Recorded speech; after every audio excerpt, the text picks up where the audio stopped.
Hello friends, welcome to our channel.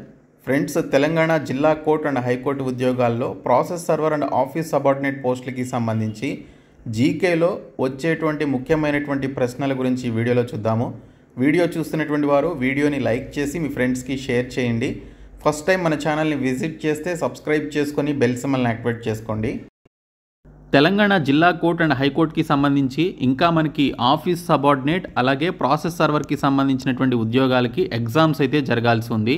మే నెలలో మనకి exams conduct చేసే అవకాశం అయితే ఉంది. ఈ పోస్టులకి ప్రిపేర్ అయ్యేటువంటి అభ్యర్థులు మేము మీకు ప్రొవైడ్ చేస్తున్నటువంటి ఈ కోర్సెస్ని తీసుకొని మీ యొక్క ప్రిపరేషన్ అయితే కొనసాగించండి. మీరు ఈ మెగా కోర్స్ తీసుకున్నట్లయితే 399 రూపీస్కి ఇక్కడ మెన్షన్ చేసినటువంటి కోర్సెస్తో పాటు వీడియో క్లాసెస్కి సంబంధించినటువంటి కోర్సెస్ కూడా మీరు పొందవచ్చు. వీడియో క్లాసెస్ తెలుగు మీడియంలో ఉంటాయి. మిగిలినటువంటి టెస్ట్ సిరీస్ కానీ పీడిఎఫ్ మెటీరియల్స్ కానీ మీకు తెలుగు అండ్ ఇంగ్లీష్ మీడియంలో అయితే ఉంటాయి. లేదు మీకు సపరేట్గా కావాలి అనుకుంటే పీడిఎఫ్ మెటీరియల్స్కి సంబంధించినటువంటి కోర్స్ 199 రూపీస్కి తీసుకోవచ్చు. 25 మాక్ టెస్ట్లు ఉన్నాయి, చాలా హెల్ప్ అవుతాయి. 199 రూపీస్కి తీసుకోండి. ఇంగ్లీష్ టెస్ట్ సిరీస్ ఉంది, 99 రూపీస్కి మీరు పొందవచ్చు. సో డిస్క్రిప్షన్లో మీకు బీఎస్కే జాబ్స్ అని చెప్పేసి యాప్ లింక్ ఉంటుంది. మీరు యాప్ని డౌన్లోడ్ చేసుకున్న తర్వాత హోమ్ పేజ్లో టీఎస్ ఎగ్జామ్స్ అని చెప్పేసి బాక్స్ ఉంటుంది. అందులో ఈ కోర్సెస్ ఉంటాయి. టెస్ట్ సిరీస్లోనేమో ఈ 2 టెస్ట్ సిరీస్లు ఉంటాయి, తీసుకోండి. ఫస్ట్ క్వశ్చన్, రాష్ట్ర మంత్రి మండలిలో మంత్రుల స్థాయిని నిర్ణయించేది ఎవరు? Who determines the rank of ministers in the state cabinet అని చెప్పేసి ఇచ్చారు. సో ప్రతి రాష్ట్రంలో ఒక ముఖ్యమంత్రి, ఆయన కింద కొంతమంది మంత్రుల యొక్క క్యాబినెట్ ఉంటుంది కదా. సో వారి యొక్క స్థాయిని నిర్ణయించేది ఎవరు రాష్ట్ర మంత్రి మండలిలో అని చెప్పేసి అడిగారు. సో దీనికి సంబంధించిన రైట్ ఆన్సర్ వచ్చేసి ముఖ్యమంత్రి అండి. సో చీఫ్ మినిస్టర్గా ఎవరైతే ఉంటారో వారే ఆయన యొక్క క్యాబినెట్లో ఉన్నటువంటి మంత్రుల యొక్క స్థాయిని, వారి యొక్క పోర్ట్ఫోలియోస్కి సంబంధించినటువంటి స్థాయిని నిర్ణయించేటువంటి అధికారం ముఖ్యమంత్రికి ఉంటుంది. నెక్స్ట్ క్వశ్చన్, నృత్య రత్నావళి గ్రంథ రచయిత పేరేంటి? What is the name of the author of the book Nritya Ratnavali? నృత్య రత్నావళి అనేటువంటి గ్రంథాన్ని రచించింది ఎవరు అంటే జయప్ప సేనాని. జయప్ప సేనాని అనేటువంటి అతను ఈ నృత్య రత్నావళి అనేటువంటి గ్రంథాన్ని రచించడం జరిగింది. నెక్స్ట్ క్వశ్చన్, క్రింది వానిలో మొదట జరిగినటువంటి అంశం ఏమిటి? Which of the following happened first అని చెప్పేసి అడిగారు. సో ఇక్కడ చూసుకుంటే మనకి అమెరికన్ వార్ ఆఫ్ ఇండిపెండెన్స్ ఇచ్చినటువంటి వాటిల్లో అమెరికన్ వార్ ఆఫ్ ఇండిపెండెన్స్ అనేది సో మొదట జరిగినటువంటి అంశంగా చెప్పుకోవచ్చు. మిగిలినవన్నీ కూడా ఆ తర్వాత జరిగినటువంటి అంశాలు రష్యన్ రెవల్యూషన్ కానీ, ఫ్రెంచ్ రెవల్యూషన్ కానీ, చైనీస్ రెవల్యూషన్ కానీ ఇవన్నీ కూడా అమెరికన్ వార్ ఆఫ్ ఇండిపెండెన్స్ జరిగిన తర్వాతే జరిగాయి కాబట్టి సో ఇచ్చినటువంటి ఆప్షన్స్లో ముందు జరిగింది అమెరికన్ వార్ ఆఫ్ ఇండిపెండెన్స్ అనేది రైట్ ఆన్సర్. నెక్స్ట్ క్వశ్చన్, క్రీస్తు శకం 1674లో పాండిచ్చేరిని ఫ్రెంచ్ ఈస్ట్ ఇండియా కంపెనీ ముఖ్య స్థానంగా నెలకొల్పినటువంటి ఫ్రెంచ్ అధికారి ఎవరు? Which French officer established Pondicherry as the main centre of the French east India company in 1674 అని చెప్పేసి ఇచ్చారు. సో ఇక్కడ చూసుకున్నట్లయితే రైట్ ఆన్సర్ వచ్చేసి మార్టిన్ అనేటువంటి అతను. ఇక్కడ చూసుకుంటే 1674లో పాండిచ్చేరిని ఫ్రెంచ్ ఈస్ట్ ఇండియా కంపెనీకి సంబంధించి ముఖ్య స్థానంగా నెలకొల్పినటువంటి ఫ్రెంచ్ అధికారి అనమాట. సో మార్టిన్ అనేటువంటి అధికారి.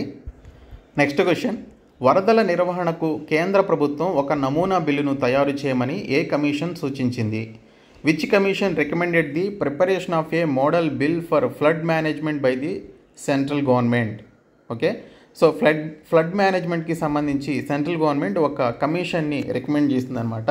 సో ఆ కమిషన్ పేరేంటయ్యా అంటే కేంద్ర జల కమిషన్ అండి. సెంట్రల్ వాటర్ కమిషన్ ఏదైతే ఉందో సో ఈ సెంట్రల్ వాటర్ కమిషన్కి సంబంధించి ఒక నమూనా బిల్లును తయారు చేయమని చెప్పేసి కేంద్ర ప్రభుత్వం ఆ కమిషన్కి సూచించడం జరిగింది. ఇంపార్టెంట్ క్వశ్చన్ ఇది. నెక్స్ట్ క్వశ్చన్, భూపాతం జరగడానికి ప్రకృతి అంశం ఏమిటి? What is a natural factor for land slides అని చెప్పేసి అడిగారు. సో ఇక్కడ చూసుకుంటే స్టీప్ స్లోప్స్ ఉండడం. సో కొండకి సంబంధించి స్టీప్ స్లోప్స్ ఉన్నప్పుడు బాగా వర్షం పడినప్పుడు అది ల్యాండ్ స్లైడ్ అయ్యే అవకాశం అయితే ఉంటుంది. ఇది కూడా ఒక రీజన్. అలాగే భూకంప లక్షణం గల సంఘటన అయినప్పుడు ఆర్త్ క్వాక్ రిలేటెడ్ ఇన్సిడెంట్స్ వచ్చినప్పుడు కూడా మనకి ల్యాండ్ స్లైడ్స్ అయితే జరుగుతూ ఉంటాయి. సో ఇది కూడా మరొక రీజన్. ఇంకా నీటిపారుదల సరిగ్గా లేకపోతే ఈ స్థితి అయితే వస్తుంది. సో పూర్ డ్రైనేజ్ కండిషన్స్ ఉన్నప్పుడు సో భూమి లోపల పొరలు ఖాళీగా ఉండడం వల్ల సో ఆ ఎయిర్ గ్యాప్ ఉండడం వల్ల ఏమవుతుంది అంటే సో దానివల్ల కూడా మనకి ల్యాండ్ స్లైడ్స్ జరిగే అవకాశం అయితే ఉంటుంది. కాబట్టి సో ఇచ్చినటువంటి ఈ 3 స్టేట్మెంట్స్ ఏవైతే ఉన్నాయో సో ఈ 3 స్టేట్మెంట్స్ కూడా కరెక్టే కాబట్టి సో పైవన్నీ ఆల్ ఆఫ్ ది అబోవ్ అనేది రైట్ ఆన్సర్. నెక్స్ట్ క్వశ్చన్, కింది జంతు సముదాయాలలో అంతరించిపోయే ప్రమాదంలో ఉన్న జంతు సముదాయం ఏది? Which of the following groups of animals are endangered species అని చెప్పేసి ఇచ్చారు. సో ఇక్కడ చూసుకుంటే మనకి గ్రేట్ ఇండియన్ బస్టర్డ్, పునుగు పిల్లి అంటే మస్క్ డీర్ అని చెప్పేసి అంటారు, ఎర్ర పాండా, ఓకే, రెడ్ పాండా అని చెప్పేసి పిలుస్తారు, అలాగే ఏషియన్ అడవి గాడిద, ఏషియాటిక్ వైల్డ్ యాస్ ఏదైతే ఉందో, సో ఇవి అంతరించిపోవడానికి చాలా ప్రమాదంలో ఉన్నటువంటి జంతు సముదాయంగా చెప్పడం జరుగుతుంది. ఓకే, నెక్స్ట్ క్వశ్చన్, భారతదేశంలో అన్నిటికన్నా పెద్ద పులుల సంరక్షణ స్థలం ఏది అని చెప్పేసి అడిగారు. Which is the largest tiger reserve in India అని చెప్పేసి మనకి ఇక్కడ క్వశ్చన్ అయితే ఇచ్చారు. సో దీనికి సంబంధించిన రైట్ ఆన్సర్ వచ్చేసి శ్రీశైలం వన్యప్రాణి సంరక్షణ స్థలం అండి. సో దీంతో పాటు ఇక్కడ నాగార్జున సాగర్ మరియు శ్రీశైలం వన్యప్రాణి సంరక్షణ స్థలం అని చెప్పేసి అంటారు. So Srisailam wild life sanctuary అనేది దీనికి సంబంధించిన రైట్ ఆన్సర్ అనమాట. సో భారతదేశంలో అన్నిటికన్నా పెద్ద పులుల సంరక్షణ స్థలం ఏదైనా ఉంది అంటే అది నాగార్జున సాగర్ మరియు శ్రీశైలం వన్యప్రాణి సంరక్షణ స్థలం అనేది రైట్ ఆన్సర్. నెక్స్ట్ క్వశ్చన్, కేరళలోని ఎర్నాకుళం జిల్లాకు సంబంధించిన సత్యం ఏమిటి? What is true about Ernakulam district in Kerala? Ernakulam అంటే కొచ్చిన్ అని చెప్పేసి అంటాము. సో ఆ జిల్లాకి సంబంధించి ఉన్నటువంటి ముఖ్యమైనటువంటి అంశాల్లో కరెక్ట్ అంశం ఏంటి అని చెప్పేసి అడిగారు. సో ఇది చూస్తే ఆ జిల్లాకి 100% అక్షరాస్యత సాధించినటువంటి ప్రాంతంగా గుర్తింపు అయితే ఉంది. సో ఏరియా విత్ 100% లిటరసీ కలిగినటువంటి జిల్లా అనమాట. సో కేరళలోని ఎర్నాకుళం జిల్లా. సో కేరళలో మొత్తం 14 జిల్లాలు ఉంటాయి, అందులో ఎర్నాకుళం అనేది ఒకటి. సో కొట్టాయం అనేటువంటి జిల్లా పక్కనే ఉంటుంది. సో ఆ జిల్లాలో ఉన్నటువంటి ఈ యొక్క ప్రజలు ఎవరైతే ఉన్నారో వారు 100% లిటరసీ రేట్ కలిగినటువంటి జిల్లా అనమాట. సో ఆ విధంగా గుర్తింపు అయితే ఉంది. నెక్స్ట్ వన్, కాల్పక్కం వార్తల్లోకి ఎక్కడానికి గల కారణం ఏమిటి అని చెప్పేసి అడిగారు. So why was Kalpakkam in the news అని చెప్పేసి ఇవ్వడం జరిగింది. సో ఇక్కడ చూసినట్లయితే కాల్పక్కం అనేది న్యూక్లియర్ పవర్ ప్లాంట్కి బాగా ఫేమస్ అయినటువంటి ప్రాంతం. సో ఇటీవల అది కొంత ప్రమాదంలో పడింది అని చెప్పేసి మనకి న్యూస్లో రావడం జరిగింది. సో దాని గురించి ఇక్కడ క్వశ్చన్ అయితే ఇచ్చాం. సో అక్కడ అణు విద్యుత్ కేంద్రం ప్రమాదంలో పడింది అనే దానికి సంబంధించి మనకి రీసెంట్గా న్యూస్లో రావడం వల్ల సో దీనికి సంబంధించి ఈ కాల్పక్కంకి సంబంధించినటువంటి అంశంపై మనకి క్వశ్చన్ అయితే పెట్టడం జరిగింది. సో కాల్పక్కం అనేది తమిళనాడులోని అణు విద్యుత్ కేంద్రాల్లో ఇది కూడా ఒకటనమాట. కొడంకులం అండ్ కాల్పక్కం అనేవి అణు విద్యుత్ కేంద్రాలు. సో కాల్పక్కం కూడా ఒకటి. నెక్స్ట్ క్వశ్చన్, చీమలు సంఘ జీవనం గడిపే జీవులుగా గమనిస్తాం ఎందుకంటే why are ants considered social animals అని చెప్పేసి ఇచ్చారు. రైట్ ఆన్సర్ వచ్చేసి అవి సహజీవనం జీవిస్తాయి, they live in symbiosis. Okay, అవి కలిసి జీవించడం జరుగుతుందన్నమాట. సో అందుకే వాటిని చీమలు సంఘ జీవనం గడిపే జీవులుగా గమనించడం జరుగుతుంది. నెక్స్ట్ క్వశ్చన్, నిశ్చితం ఏ అని చెప్పేసి ఇచ్చారు. అదేంటంటే మోటార్ వాహనాల్లో కార్బన్ మోనాక్సైడ్ కాలుష్య నియంత్రణకు కెటలైటిక్ కన్వర్టర్లను వినియోగిస్తారు. ఓకే, సో మోటార్ వాహనాల నుంచి వచ్చేటువంటి కార్బన్ మోనాక్సైడ్కి సంబంధించిన కాలుష్య నియంత్రణకి సంబంధించి కెటలైటిక్ కన్వర్టర్లను వినియోగించడం జరుగుతుంది. దీనికి కారణం ఏంటని చూస్తే అవి మోటార్ వాహనాల నుండి వెలువడేటువంటి పొగలోని విషవాయువులను తగ్గిస్తాయి అని చెప్పేసి ఇచ్చారు. సో ఇక్కడ ఇంగ్లీష్లో చూసుకున్నట్లయితే ఎస్సర్షన్ వచ్చేసి catalytic converters are used in motor vehicles to control carbon monoxide pollution. Okay, ఇంకా దీని రీజన్ ఏంటంటే they reduce the toxic gases emitted from motor vehicles. So ఇచ్చినటువంటి పర్టికులర్ నిశ్చితం అండ్ కారణానికి సంబంధించి నిశ్చితానికి సరైనటువంటి కారణం ఉంది అంటే ఎసర్షన్కి సరైన రీజన్ ఉంది కాబట్టి ఏ మరియు ఆర్ అనేది నిజం, ఆర్ అనేది ఏకు సరైన వివరణగా మనం ఇక్కడ చెప్పొచ్చు కాబట్టి ఆప్షన్ 1 దీనికి సంబంధించిన రైట్ ఆన్సర్. నెక్స్ట్ క్వశ్చన్, అణుశక్తి కేంద్రాలు ఖచ్చితంగా లీక్ అవుతాయని నమ్మాల్సిన పని లేదు కాబట్టి కాల్పక్కం అణుశక్తి కేంద్రాన్ని మనం మూసివేయాల్సిన అవసరం లేదు. Okay, since nuclear power plants do not necessarily leak, there is no need to shut down the Kalpakkam nuclear power plant అని చెప్పేసి ఇచ్చారు.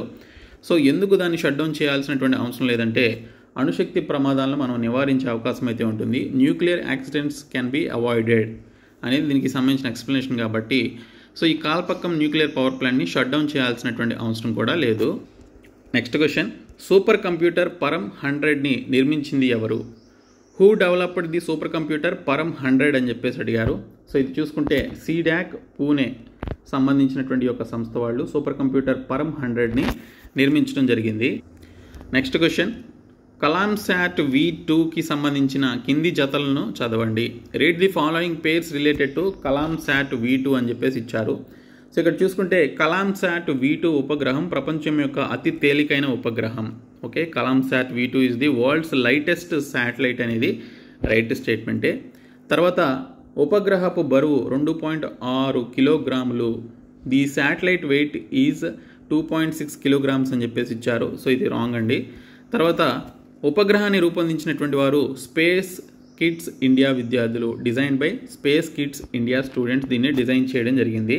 సో ఇచ్చినటువంటి ఆప్షన్స్లో ఆప్షన్ ఏ మరియు ఆప్షన్ సి రెండు కరెక్ట్ స్టేట్మెంట్స్ కాబట్టి సో మనం ఇక్కడ చూసుకుంటే మనకి ఏ మరియు సి మాత్రమే అనేది దీనికి సంబంధించిన right answer. Next question, vinegar దేనితో తయారవుతుంది అని చెప్పేసి ఇచ్చారు. So what is vinegar made from అని చెప్పేసి ఇవ్వడం జరిగింది. సో ఇక్కడ చూసుకున్నట్లయితే డీహైడ్రేట్ గ్రేప్ వైన్ నుంచి మనకి వినిగర్ని తయారు చేస్తారు. ద్రాక్ష సారాయాన్ని నిర్జలీకరించడం ద్వారా తయారు చేయడం జరుగుతుంది.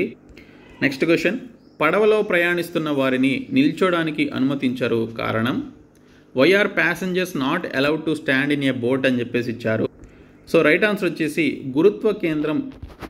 గురుత్వ కేంద్రం ఎత్తు పెరిగి పడవ ప్రమాదానికి గురవుతుంది. The centre of gravity rises causing instability. So అందువల్ల పడవలో ప్రయాణిస్తున్నటువంటి వారిలో నిల్చోడానికి అనుమతించకుండా వారిని కూర్చోబెట్టడం జరుగుతుంది. కాబట్టి అంటే చిన్న చిన్న పడవలు అనమాట. ఓకే, సో చెక్కతో వుడ్తో చేసినటువంటి చిన్న చిన్న పడవలు ఏవైతే ఉంటాయో సో వాటిల్లో సో గురుత్వ కేంద్రం ఎత్తు పెరిగి పడవ ప్రమాదానికి గురయ్యేటువంటి కారణం ఉంటుంది కాబట్టి సో ఇక్కడ మనకి నిల్చోడానికి అనుమతించరు. నెక్స్ట్ క్వశ్చన్, క్రింది వానిలో సరికానిది గుర్తించండి. Identify the incorrect statement from the following అని చెప్పేసి ఇచ్చారు. కాకతీయుల కాలంలో రాజుకి భూమిపై సంపూర్ణ అధికారం కలదు. During the Kakatiya period the king had complete control over land అని చెప్పేసి ఇచ్చారు.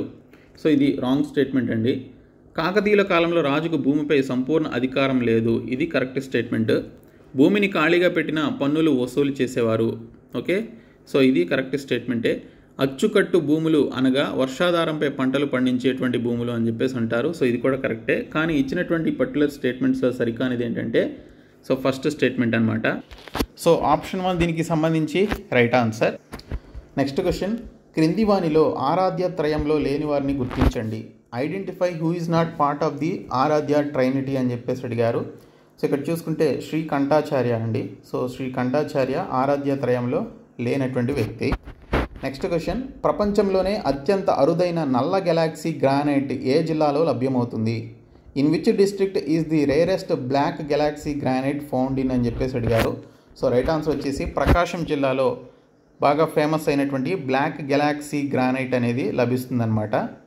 సో ఇవి మనకి కొన్ని ఇంపార్టెంట్ బిట్స్. సో ఈ వీడియోని మీ ఫ్రెండ్స్కి షేర్ చేయండి. మేము మీకు ప్రొవైడ్ చేసినటువంటి mock test courses and PDF courses తీసుకోండి, మీకు చాలా హెల్ప్ అవుతాయి. Thank you so much guys.